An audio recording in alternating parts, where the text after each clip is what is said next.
Mucus membrane श्वास प्रणाली की रक्षा और उसको सहारा देने के लिए कफ बनाती है, लेकिन कफ या बलगम की अत्यधिक मात्रा परेशान करने वाली होती है, जिसके कारण बार बार गला साफ करना, असहजता तथा खांसी जैसी समस्या होती है।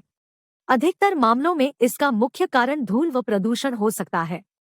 कुछ घरेलू उपचारों से आप इसकी रोकथाम कर सकते हैं, जैसे गर्म नमक पानी से गरारे करें, हवा में ह्यूमिडिटी बनाए रखें, हाइड्रेटेड रहें, जलन, सुगंध, रसायन, धूल और प्रदूषण से बचें तथा धूम्रपान न करें। और यदि खांसी से खून आना, छाती में दर्द होना, सांस फूलना तथा छाती से घरघराहट की आवाज आती है, तो तुरंत अपने डॉक्टर से संपर्क करें।